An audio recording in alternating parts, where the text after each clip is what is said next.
Vu d'ici, de cette plage de l'île-d'Oléron, le pont de sa voisinerie n'est pas si loin. Lui a son écotaxe. Et par souci d'équité territoriale, un plan triennal de 9 millions d'euros, appelé Oléron 21, est en train de voir le jour. Il se déroulerait sur les exercices budgétaires 2019, 2020, 2021, visant à aider un certain nombre de projets de l'île-d'Oléron dans les deux domaines où l'écotaxe aurait pu intervenir, les transports doux, et deuxièmement, l'aide à la politique des espaces naturels. Voilà le décor planté. Sur l'île, c'est une bonne nouvelle, forcément, mais le droit départemental de passage, l'écotaxe, n'est pas tombé aux oubliettes pour autant. Cet accord, ce plan triennal, ne remet pas en cause la volonté politique de l'ensemble des élus oléronnais de voir instituer à terme un droit départemental de passage au niveau du pont de l'île d'Oléron. Cette demande reste présente.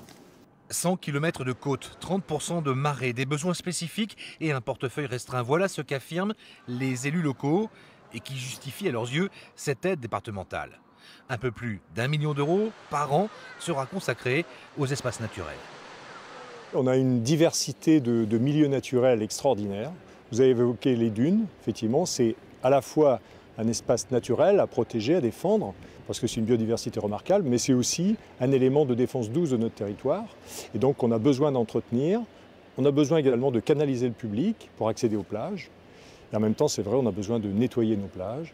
Sur les 3 millions d'euros annuels attribués par le département, un peu plus de la moitié sera pour les transports propres et doux. Oléron 21 permettra de réaliser des pistes cyclables pour environ 600 à 800 000 euros par an. Donc un vrai accélérateur pour la réalisation de pistes cyclables. Et puis le développement des navettes qu'on appelait navettes estivales jusqu'à présent, mais qui seront des navettes gratuites toute l'année dans la mesure du possible, et avec un nombre de navettes augmenté, et une capacité à transporter finalement tous ceux qui souhaiteront laisser leur voiture au garage.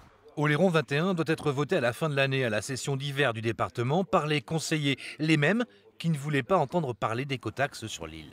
Oui, ils vont voter certainement à une très large majorité, sauf à constater, de notre point de vue, Dominique et moi, et on n'est pas les seuls, que finalement c'est le contribuable charentais qui va payer pour cet entretien, alors qu'on aurait préféré que ce soit tout simplement les usagers, ça nous semblait plus naturel et plus moral.